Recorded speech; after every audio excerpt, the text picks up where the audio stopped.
Bueno amigos, acá estamos. Bueno, les pido un poco de disculpas porque estoy un poquito difónico. No sé si se nota, así que me puede salir una voz un poco extraña. No se me asusten, no se me asusten. Estoy un poquito difónico. Esto a mí de los árboles que hay en el barrio, en mi barrio el plátano, Sí. que salgo a correr asiduamente para mantener, bueno, este cuerpo. Ustedes lamentablemente no lo pueden ver, se pierden de ver el cuerpo que tengo, pero lógicamente esto es debido al gran ejercicio que hago. Entonces, bueno, me fumo de estos plátanos que hay en mi barrio, me lo fumo todo y me arruinó la garganta. Pero bueno, vamos a seguir adelante, vamos a seguir adelante. En el programa anterior habíamos visto, digamos, las causas, qué significa por qué el miedo a crecer, este síndrome de Peter Pan. Y queremos entrar en la etapa de los tips, de consejos o cómo llevar adelante esto a nivel familiar. Entonces lo que primero apostamos es al diálogo familiar, que lo habíamos dicho, habíamos nombrado, Sí. Viviana, en el programa anterior, Sí. sobre el tema de sentarse en la mesa, realmente a hablar y escuchar, a escucharse. Sí. Fundamentalmente es más importante escuchar que hablar. O sea que de alguna manera ese poder de escucha sí o sí tiene un requisito indispensable: apagar absolutamente todo aparato electrónico, absolutamente todo. ¿Por qué? ¿Qué desarrollamos ahí a través de la escucha? La empatía. Exacto. Que es lo que le falta a esta gente con este síndrome, ¿no? De Peter Pan, esta gente que le cuesta tanto ejercer. Una de las características es que no desarrollan la actitud de empatía. Y eso está bueno aprenderlo en casa. Aclaremos qué es empatía, por favor. Sí, para que entienda el público. Sí, es la capacidad y la actitud que tenemos, que desarrollamos, que es estar con un otro de manera tan cercana, pero sin llegar a confundirme con él, ¿no? Estamos hablando generalmente de sufrimiento, de dolor, ¿no? De aquella angustia que nos está manifestando el otro. Cuando uno queda demasiado pegado, no puede ayudar. Lo ideal sería encontrar la asertividad, es la distancia óptima en ese sentir. Es acompañar a un otro, tratar de ver cómo ve él su problemática, no como la veo yo, cómo la ve él, cómo lo está sintiendo, cómo lo está viviendo, sin llegar a confundirme con él. O sea que reconozco mis emociones, reconozco la emoción de la otra persona, pero de alguna manera uno sigue al lado. Ni me lo cargo, Sí. ni me subo. Exacto. Vamos al lado emocionalmente. Vamos al lado. Ale. Quería decir que cuando te mezclas con el problema, deja de ser empatía, se convierte Sí. en un problema ya. Sí. Se llama simpatía. Sí. Bien. Simpatía significa, porque lógicamente la palabra simpatía o simpático y demás, uno la relaciona socialmente a aquella persona que cae agradable, Sí, graciosa. que es graciosa, que hace reír y demás, Sí. o te llama la atención Y no por una significa charla agradable, Ujú. educado, ¿no? Una persona simpática. En sí, simpatía significa sin converger. Patía, sufrimiento, Ujú. dolor. De ahí viene, bueno, cualquier palabra científica que termine en apatía, Que es lo contrario. falta de ese sufrimiento, Sí, sí. falta Una de emoción. Claro. Bueno, entonces, simpatía significa cuando es converger en el sufrimiento, o sea que dos personas convergen, entonces ahí ya no están al lado, es una mezcla. Es una mezcla conocida. y no puede ser efectiva la ayuda, porque si dos nos confundimos, nos caemos juntos en ese dolor y en esa frustración o esa desgracia. Por eso se trata de mantener la distancia óptima, la distancia emocional óptima. Trato de verlo como lo ve el otro. Es como que se dejó infectar si entra Claro. en simpatía. Entonces no va a poder resolver, no va a poder tener resolver. propuesta de solución. Porque Claro. uno se bloquea al otro. Exacto. Es decir, vos, por ejemplo, venís a hacer un descargo de tu dolor, de tu sufrimiento, y yo en vez de escuchar, simplemente utilizo eso como un disparador para ya descargar lo mío. O lloramos juntos. Exacto, como Sí. esta gente dice, Sí. ¿cómo estás? Bien, lo único más, tengo que ir al dentista porque me duele. Ay, a vos te duele y vos no sabés lo que me pasó a mí con la muela, me la tragué. Y ta ta ta ta ta ta ta ta ta ta ta ta ta ta ta. Al final, uno te venía a contar algo de una muela y el otro, lógicamente, supera con 3 muelas, lo supera. Y termina hablando cada uno y se cortan y se interrumpen para cada uno hablar de su dolor. Y al fin de cuentas no llegan a ningún puerto. No llegan a ningún puerto. Bueno, eso es la diferencia. Así, y lógicamente la apatía es la falta absoluta de emoción. De en este caso. por el otro, sí. claro. No siento el dolor. Bueno, entonces a estas personas que sufren el síndrome de Peter Pan hay que ayudarlos desde el hogar.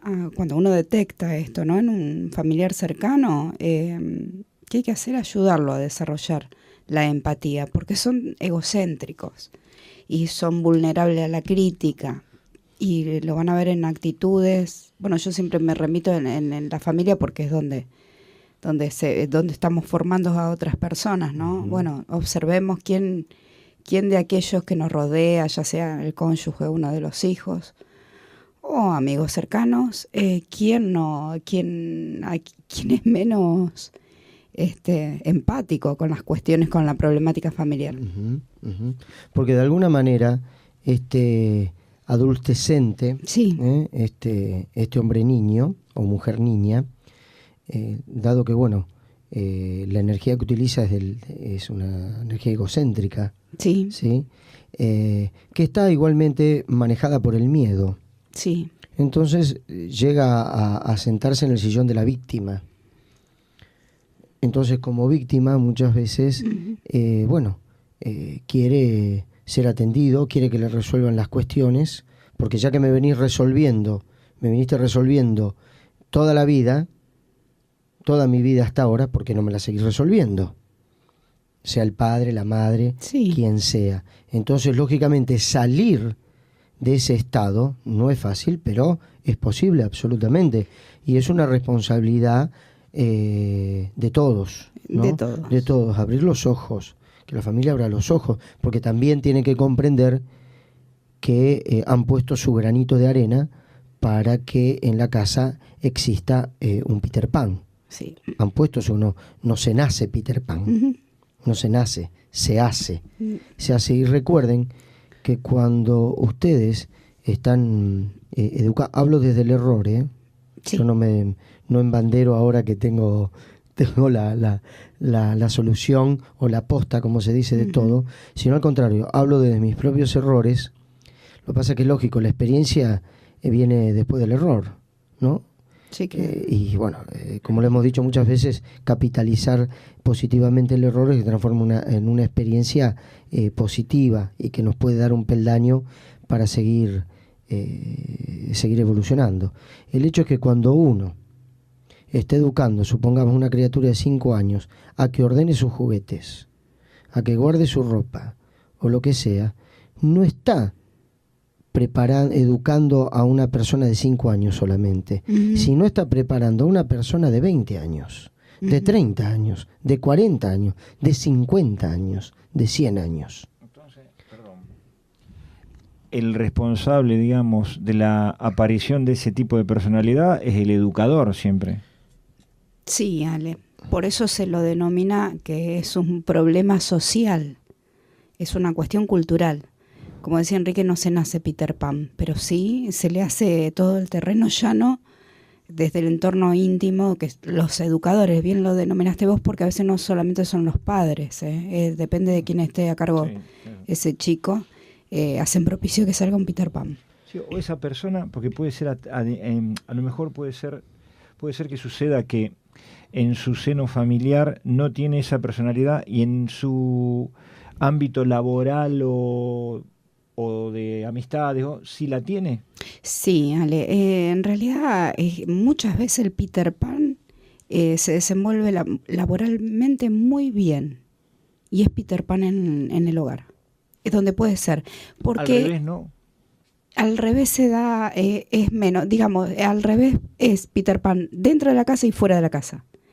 Pero muchas veces es que es Peter Pan dentro de la casa y afuera lo resuelve bastante bien. Igual un Peter Pan hace agua en las relaciones interpersonales, ¿eh? Cuando va creando el vínculo, hace agua porque siempre cae con el estereotipo del Peter Pan. O sea que elijo una pareja que lo resuelva por mí. Es narcisista, la menosprecia a su pareja. Estoy hablando tanto de varones como mujeres porque hay mujeres Peter Pan, ¿eh? Y bueno, y van saltando de relaciones en relación porque el tema es la conquista, son seductores, son la parte niña, lo que tiene de atractivo es que despierta mucha ternura. Entonces desde ahí se valen, pero su mundo es el del nunca jamás. O sea, ¿dónde se refugian ellos? En rasgos que son de la infancia, para no salir de ahí, porque más vale que se la juegue otro por mí, sería así.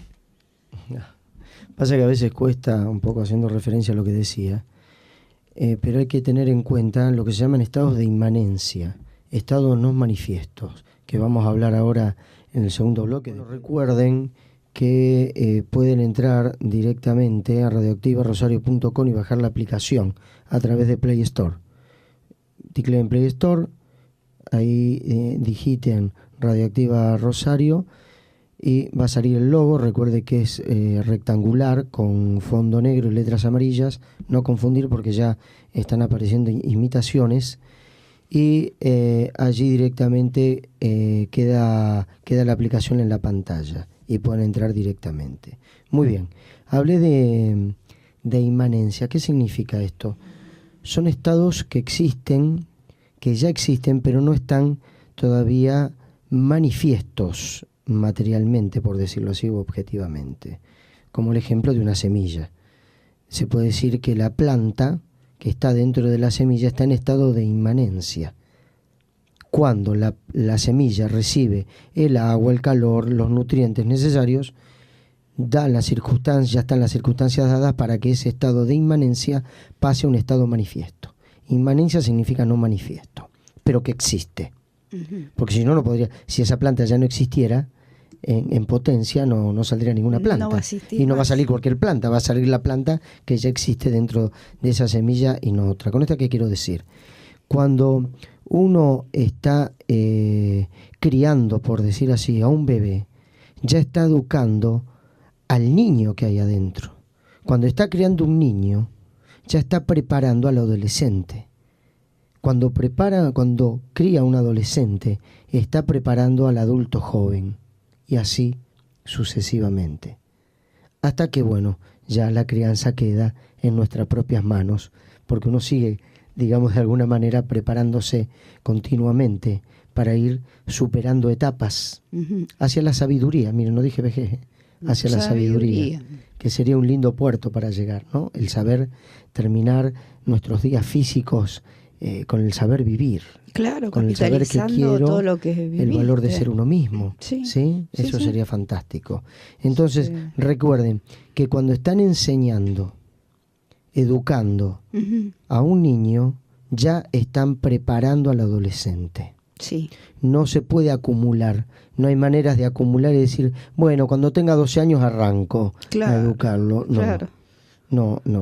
Es como querer hacer toda la escuela en un solo Sí, año. lo escuché varias veces No, eso, ¿eh? no va. Decir, bueno, todavía es chico, No. ya le faltan un par de años y va a cambiar. No va a cambiar. No digo no va a cambiar, pero, Pero es cuesta. diferente. Además hay que... Educar con retroactividad no es tiene muy sus aconsejable. costos, Enrique, porque también hay que pensar, si a estas personas les cuesta crecer y nosotros encima no lo acompañamos en ese proceso de desarrollo, donde tiene que ir conociendo sus habilidades, y esto se conoce en lo cotidiano, no son grandes proyectos ni a futuro lejano, en lo cotidiano se ven estas cosas. Si no nosotros, los adultos que somos protagonistas de nuestras vidas, no usamos el observador, que tanto hincapié hacemos en nuestras charlas, y observamos cómo se va manejando ese sistema nuestro, el más cercano, la familia, Si no acompañamos ese proceso de desarrollo, le hacemos daño, porque a ellos les duele crecer. Hay que ser consciente de eso. Les duele. Es verdad. Entonces, bueno, continuando con estos tips, estos consejos, también es importante delegar tareas, ¿sí? Cuando consideramos que la otra persona está en condiciones de realizarlas, si no uno lo entrena para que lo realice, las tiene que hacer. O sea, las tareas que ya a nosotros no nos corresponden o están distribuidas para que en un momento la tenga que hacer otra persona. Por ejemplo, bueno, hoy cocino yo, mañana cocinas vos, el que no cocinó lava, el que lava hace esto, el otro paga los impuestos, el otro limpia. Sí, bueno, distribuir las tareas exactamente en su justa proporción, por supuesto, la tiene que hacer. La distribución de tareas. La distribución de tareas. Sí. Al principio, uno tal vez como padre o como madre verá que no se hace correctamente porque parece que el único que las puede hacer perfecto es la mamá o el papá. Y los hijos no. Y ahí ya estaríamos en los umbrales de un síndrome. De otro síndrome. Que ya lo vamos a tocar. Pero que hagan las tareas y corregir, no criticar. Corregir. No criticar, no claro. criticar. Claro. Corregir no es criticar. Enseñar. Porque si no, la crítica sin sentido y el daño, digamos, el corregir educadamente a la persona, que para eso es nuestro deber. Es nuestro deber. Recuerden que una familia no es democracia, no es democrática. Ahí no corre la democracia, en mi opinión. Es como una especie de bicracia, es decir, manejado el poder por la madre y el padre, y los hijos, bueno, tienen que acatar, tienen que ser escuchados, por supuesto, pero no se puede someter todo a la voluntad de exactamente. No, las leyes las ponen los adultos. Totalmente. O sea que tienen que plantearse incluso en este diálogo familiar la redistribución de las tareas. Ya uno tiene que poner sus propios límites y soltar, desapegarse. Pues si uno entra en este estado de mártir, que yo hago todo, pero como lo hago yo, no lo hace nadie, entonces para que lo hagan mal, mejor lo hago yo, porque es peor que yo ver cómo lo hacen mal. No, pierdo tiempo rehaciendo. Redistribuya y que aprendan y corregir hasta que lo hagan como corresponde. No se lavaron bien los platos y se vuelven a lavar. Es así. Y se vuelve a limpiar. Y no pude ir y vas. Que no vas a ir. Vas. Y llévame acá, tomate el colectivo. No estoy hablando de menores, que no eres imprudente. Pero tomate el colectivo. Pero lo que se puede hacer hay que hacerlo. Tomate el colectivo. Lleva vos a arreglar la bicicleta. ¿Me explico? Hablo de lo cotidiano. Sí. Porque ahí luego cuando se refleja... Es ahí donde lo vemos. En lo micro se refleja en lo macro. Es decir, lo mínimo se transforma después en lo máximo. Cuando uno estaciona en doble fila y raja, cuando se engancha con el cable, con el vecino, fíjate que ya cambiamos, en vez de decir robar, decimos nos enganchamos. Comparto. No, la palabra es robo. La palabra estoy afanando junto con mi vecino a una empresa privada, que para el caso se puede vivir sin cable, no es imprescindible, no es un bien imprescindible, es un lujo. Los lujos hay que pagarlos. Ahora bien, en ese sentido, fíjate cómo nos vamos adaptando. Entonces después, ¿qué es? Esto es lo micro. ¿Qué es lo macro? Y bueno, nuestros diputados, senadores, la clase política, la policía, es lo mínimo. De algún lado vienen, no son generaciones espontáneas o que nos han invadido. Lo micro se refleja en lo macro. Cuando yo me guardo un vuelto, cuando alguien se confunde y nos da 20 pesos de más y nos los guardamos y dice, mirá, se confundió el mozo. Vámonos, boludo, vámonos que no se dieron cuenta. Vamos que no cobraron 2 cervezas. Y nos vamos, o nos colamos. Lo mínimo se ve en lo máximo luego. Como un pequeño LEDs que luego el nacimiento de la luz es muy pequeña, pero luego se ve que esa flor de la luz es enorme a medida que se va alejando. Entonces, no nos quejemos después. Mirá el ejemplo que vos acabas de poner y fíjate cuántas características hay de Peter Pan. Podríamos decir que somos una sociedad así. ¿Por qué? Porque va de responsabilidades. Si el mozo se olvidó de cobrar algo, mi responsabilidad es pagarlo. Aparte lo va a pagar No, este pobre mozo. si no Quédate bien tranquilo. Eso es falta de empatía. Es falta de empatía. Bien. Eso es apatía y la famosa viveza criolla, Sí. marca nacional. Muy bien. Pero entonces miremos en cada uno de nosotros cuántos rasgos hay de este Peter Pan, ¿eh? Yo, ¿por qué hago esta aclaración? Porque se interpreta que son los adolescentes y no. Hay muchos adultos Peter Pan. Sí. Muy bien, continuamos.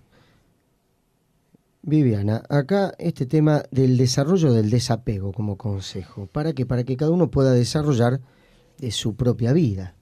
Desapegarse significa perder el miedo a perder. Ujú. Es decir, lo contrario de apego, De apego. de no poder soltarse, No puede ser. de cargarse, en este caso, las responsabilidades que no nos competen o que pueden compartirse de Sí. alguna manera. A todos nos competen las cosas del hogar, bueno, Sí. pero se pueden compartir Sí. en tiempo y forma. Ujú. Y hay responsabilidades que no nos compete en absoluto. No, en absoluto. En absoluto. Si tiene que ir a trabajar, bueno, que se despierte Se tiene que solito despertar. y que se haga el desayuno solo, Ujú. pedazo de huevón. ¿Sí? Que se vaya solito a trabajar y va a ver que a la tercera, que llega tarde Mm. y le pueden poner una linda patada del laburo, se va a despertar solito. Porque después, el día que llegue tarde o tiene un problema en el trabajo, ¿a quién le va a echar la culpa? A Peter Pan. Y Peter Pan es de buscar la Le culpa. va a echar la culpa afuera, a la famosa Wendy. Sí, Le va a sí. echar la culpa a Wendy, o sea, mamá Y bueno, me o despertaste, Wendy papá. claro. Porque no me despertaste. Mirá el Perdí el quilombo que tuve en el trabajo. trabajo. Perdón, Claro. perdón, pero ¿qué te pasa? Claro. Tenés 32 años y no te podés despertar solo porque anoche saliste. Bancátela. Ujú. Bancátela, pequeño Sí. pony. Sí, sí. Claro. Entonces, el desapego, recuerden que te da una libertad impresionante, que es perder el miedo a perder. Perder el miedo a perder. Porque ya, al desapegarte de la responsabilidad de otro, ¿qué pasa? Todo ese tiempo que vos le dedicabas a encargarte de la vida ajena, porque la vida de tus hijos también es una vida Es una ajena, vida, a medida sí, que son adultos, sí. me puedo dedicar a la mía. Independiente, claro. Acá hay otro problemita. Tengo vida Y fuera de la vida ajena. eso ya lo vamos a ver en otros programas. ¿eh? Hay que verlo Sí, eso. es todo, Entonces es ahí todo se un plantea, tema para porque el charlar. desapego, ¿por qué da Ujú. miedo? Porque me tengo que quedar con quién, conmigo, no con Quique, ¿eh? No con Quique, a ver si después se me quieren venir todo. No. Quedan con ustedes mismos y eso en mucha gente, más gente de lo que uno cree, da muchísimo miedo. Sí. Es más, no creo que haya miedo más grande que estar con uno mismo. Por eso se recurre a cantidad de adicciones, distracciones que terminan en adicciones sí. con tal de no estar con uno mismo. Es más, hasta Alejandro se llega hasta el matrimonio. Mirá, para no estar solo. Hay gente que hasta que se casa. Es increíble a los extremos que se llega. No, esto es una broma. Es una broma. Hay gente que está casada. Es una broma. No, Muy bien. hay gente que está casada y que está feliz y contenta. Bueno, yo no conozco a nadie particularmente, pero bueno, no importa. Si Pero alguien hay. conoce a alguien, por Hay. favor, Tampoco conocemos mande, todo el mande mundo. mensaje. Son 7.000 millones de almas, no conocemos a alguien, todas. alguien estará chocho, supongo. Chocho. Muy bien. ¿Qué herramientas puedo dar al otro para que sea independiente? Porque lógicamente uno puede hablar cuando da herramientas, porque tampoco lo vamos a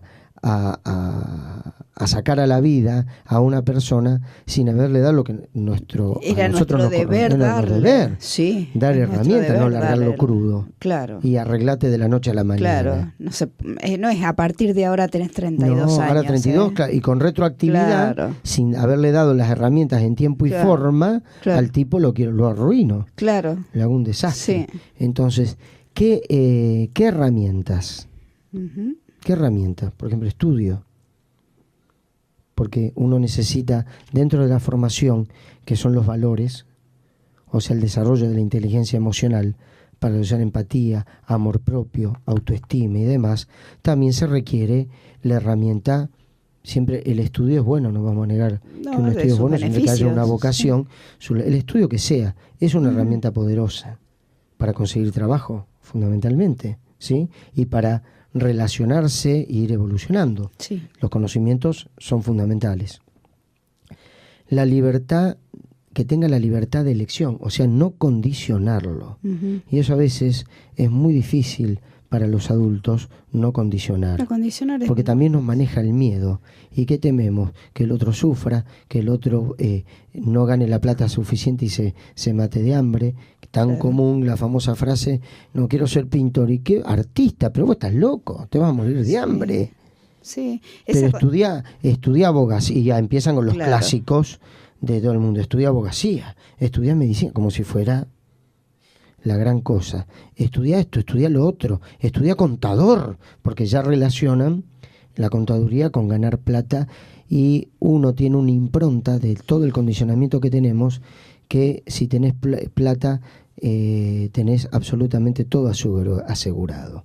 Y recordamos Una que gran nosotros el falacia. tema plata lo tomamos como un medio importantísimo y vital, pero no como un fin. Pero no como un fin. Porque convengamos que si no tenemos para comer, no tenemos un techo, no importa si somos dueños o alquilamos, no importa, Ujú. la situación emocional es jodida, Sí. es complicada. Sí. Es complicada. El primer instinto, la primera energía sagrada que tenemos todos los seres, es comida. Ujú. Para arrancar, porque el primer eslabón para sobrevivir, Sí. la comida. A partir de ahí vendrá el resto. No subestimo en absoluto el dinero, Ujú. en absoluto, porque es nuestro medio, nuestra forma de cazar. Claro. Ya no tenemos que ir con arco y flecha, vamos con billetes a conseguir comida y ropa y vestirnos y disfrutar de la vida. El hecho, yo lo recalco porque uno también a veces ha estado en el camino de tomarlo como fin. Yo con casi 60 años, uno ha pincelado y ha pasado por cantidad de caminos, y entre ellos también transcurrí esa obsesión o esa sensación de ganador por tener más empleados, más secretarias, más esto, más lo otro, más negocios. Y lo pasé y lo dejé, y la verdad que me fue bárbaro. Cuando lo empecé a tomar como un medio, no como un fin. No como el fin. No como un fin. Tener la conciencia cuando lo suficiente es Es suficiente, suficiente. y después de ahí, listo. Dedicarme a otra cosa más sustancial, más ricas, o por lo menos para mí. Generar dinero para tener más dinero y después más dinero, y quedarnos con eso, para mí no, en ese sentido no me alcanza. Ese apego Saber cuándo ese lo apego al suficiente dinero, es eso. suficiente es fantástico. Bueno, Cada uno lo sabrá. El que nunca le es suficiente es un esclavo. Es un pobre esclavo. Es un pobre esclavo. Entonces, tratar de no condicionarlo. Cuando se verifica, por esto hay en la educación, en algunos están cambiando educación libre y demás, Ujú. donde van tratando junto con los padres de ver, por ejemplo, qué tipo de inteligencia, que lo vamos a hablar en otro programa, los tipos de inteligencia que acá hay como 13, 14 tipos de inteligencia, en el sentido de vislumbrar cuál es la inteligencia que predomina en esa personita o en esa persona. sí. ¿Sí? Sí. Si hay inteligencia más rítmica, artística, musical, analítica, matemática, Sí. espacial. Hay cantidad de inteligencia, De inteligencia. que hay que empezar a vislumbrarlo para guiarlo Para para ese lado. acompañarlos. Más allá de que a lo mejor yo sufro de vértigo, pero si mi hijo tiene una tendencia a ser escalador, que escale. Yo no voy a interferir porque yo sufro vértigo. No escales, estás loco. No, escalá, no esperes que yo te acompañe. Claro. Yo Claro. ni te miro, avísame cuando llegaste y Claro. avísame cuando bajaste. Muchas Pero veces- te voy a ayudar a comprar el equipo, te voy a ayudar a que hagas los cursos para escalar, por decir un ejemplo. Sí, pero y yo sufro de vértigo, pero ni loco. Pero Enrique, tomando el mismo ejemplo, muchas veces los papás hablamos desde de nuestras malas experiencias, y de ahí aconsejamos. A lo mejor vos, tomando este ejemplo, si fuiste un escalador y te fue mal, le vas a decir a tu hijo que por favor que no lo haga, que no vaya. Sí, instintivamente, Hablamos, porque uno, claro. uno proyecta sus miedos. Claro. Bueno, estar atento a eso. Está muy pegado el Estar tema atento del buen consejo con el miedo a con no- nosotros. Cuando uno es consciente que está proyectando sus miedos, no que está hablando, digamos, sinceramente, y de lo que esta persona, hay que escuchar, que está diciendo qué es lo que quiere y cuáles son sus dones, y no taparlos con nuestros miedos. Sí. Eso dejar. sería un gran formador. Y dejar, y dejar, y dejar.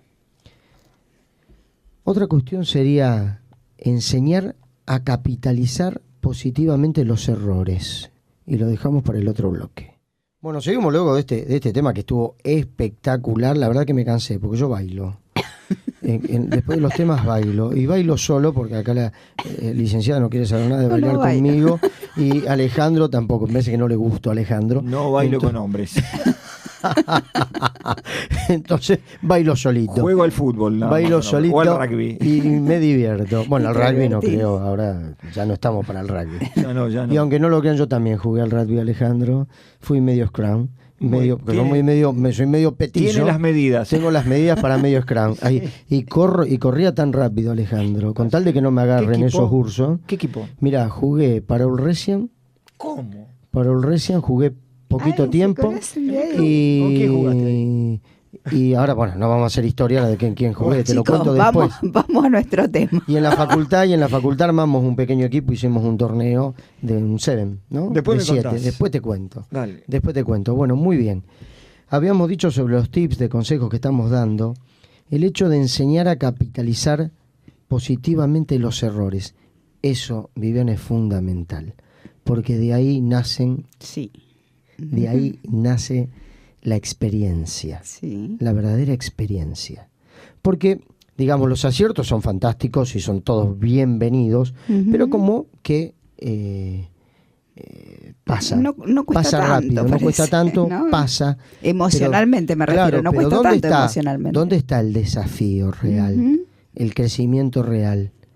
En ir capitalizando positivamente lo que uno puede considerar errores. En cuanto eso sucede, se saca el título de fracaso. Bien. Ya no Bien. fracasamos. No es un fracaso. Es Bien. más, y no se produce más ningún fracaso. No. Se podrán cometer errores, Ujú, pero no terminan en fracaso. ujú. Termina en una experiencia luego positiva, porque Sí. toda esa capitalización luego la voy a volcar, porque nunca van a faltar situaciones ni hechos nuevos en nuestra vida Ujú. que nos va a servir a aplicar eso que aprendimos. Eso que aprendimos. Eso que aprendimos. Mm. Entonces, enseñar a capitalizar. ¿Cómo? Volvemos un poco Sí. a la escucha, volvemos un poco a la crítica por la crítica, volvemos a no proyectar sobre la otra persona, porque esa persona, cuando uno se equivoca, uno puede proyectar nuestras propias frustraciones sobre esa persona que se está equivocando y le hace una descarga tremenda. ¿Viste? Igual que tu mamá, igual que tu padre, te equivocaste porque sos así, así, así, así. Y recuerden que muchas veces, cuando escuchan que nos dicen sos, ese sos, muchas veces se escucha soy. ¿Me explico? Cuando esa persona dice, porque sos esto, porque sos lo otro, porque no hiciste bien esto, porque no hiciste bien lo otro, esa persona en el preciso momento que dice sos, también se está diciendo soy. O sea, en parte es algo exógeno, es decir, hacia afuera, y otro endógeno va hacia adentro. Está hablando de él mismo, de sus propios errores, de sus propias frustraciones, que no lo digo que lo haga con maldad ni mucho menos, pero hasta en forma inconsciente lo proyecta. ¿Ves que no servís para esto, que no servís para lo otro? ¿Y uno para qué sirve? Uno quién tiene semejante autoridad para ese tipo de crítica. ¿No es mejor sentarse, escucharse y ver y desarrollar y desarmar ese error y darnos cuenta que no es tal, sino que eso que uno llama error en sí es una oportunidad para corregir el rumbo? Entonces, hablemos de corregir el rumbo. No hablemos de que vos manejaste el timón para el diablo, o que no sabes remar, y que sos un idiota para esto, para acá, para allá. No. Hablemos de corregir el rumbo. Eso es educar con amor. Y como padres, nunca dejamos de ser padres. Porque esta criatura, cuando deja, en el caso que no sea nunca Peter Pan, o deja de ser Peter Pan, tiene que saber que nosotros seguimos al lado. Sí. Que nosotros seguimos al lado, que nos tienen, pero para acompañar, para apoyar, no para cargar con sus verdaderos problemas. No estoy hablando siempre a lo claro, no hablo de desgracias, ¿no? O de discapacidades y demás accidentes de una persona puede quedar inválida y lógicamente necesita todo nuestro apoyo y nuestro cuidado. Hablo de situaciones cotidianas donde no, por suerte, no a uno no le ocurran estas desgracias, ¿no es cierto? Para nada. Que esta persona no sufra de esta manera, que quede dependiente de por vida de otras personas, ¿sí? Sí. No hablo de eso, por Dios. Porque eso ya no, estamos hablando de dependientes. No hablo de abandono de personas, hablo de darle la libertad, darle libertad a otra persona. Entonces, ¿cómo enseño a capitalizar? Error. Repito, a través del diálogo, de la escucha, de entender y orientar el rumbo, desmenuzar ese error para ver dónde pudo estar esa pequeña confusión o una confusión más grande. Y poder reorientar. Es reorientar el rumbo. Es reorientar. Y hacerle tomar conciencia de que no es víctima. Claro. Siempre hay que tratar de hacer correr a la otra persona del estado de víctima. Claro. Siempre hay que tratar de hacerla correr del estado de víctima. Para eso, el que no tiene que estar en el estado de víctima soy yo como educador o como guía. Entonces yo cuando logro correr a una persona del estado de víctima, esa persona tiene mayor posibilidad de ver esa situación de una forma como más una neutra. Oportunidad. Claro, es decir, puede observarlo realmente en forma neutra, en forma no prejuiciosa, sino como un verdadero contemplador. Como un observador. Estoy meditando, meditando en esa situación que yo me confundí. Pero me corro de víctima porque fui partener, o sea, fui parte de la situación. Fui parte de la situación. Y cuando meditamos, ¿qué logramos? Bueno, el hecho de meditar es el camino. Yo le iba a dar como una pauta, lo último, junto con la terapéutica. ¿Quieres que lo veamos como después? Consejo. No hay ningún problema. Pero nosotros, que es la herramienta que más utilizamos, yo en lo particular en mi vida, fue la herramienta que junto con mi voluntad me rescató de hechos muy dolorosos. La utilizamos para el camino interior, para ese enfrentamiento con uno mismo. Esa conversación íntima. Exacto, esa conversación íntima. Uno como Dios, que es como ese Dios interior que encontramos, ese sabio, esa conciencia pura. Pongamos el nombre que le queramos poner. Uno cuando encuentra a su Dios interior, encuentra todo. No quiere decir que no aparezcan nuevos dolores, porque eso es inevitable. Siempre hay pérdidas, siempre va a haber pérdidas. Pero nunca más elige el sufrimiento. Claro. Porque sabe cómo abrazar el dolor. Y una persona cuando se empieza a despegar del hogar para hacer el propio, puede ser un hogar unipersonal. Sí, seguro. Saquemos ya el prototipo del hogar de Susanita, de Mafalda. Saquemos ya, porque va cambiando todo. Cambia todo. Los hogares están cambiando muchísimo. Entonces, ese hogar unipersonal que yo empiezo a formar en un principio, lógicamente que da miedo. Sí. Que da miedo. Pero ahí es donde está el secreto. Ahí es donde está el secreto. Toda la solución está en uno mismo. Y cuando yo empiezo a educar a esa persona, a prepararla para que empiece a ser dueño de su vida, esa persona sí va a tener miedo. Pero hay que acompañarla. Hay que acompañarla. Hay que dejarla que tenga miedo. Va a tener miedo. No se puede evitar.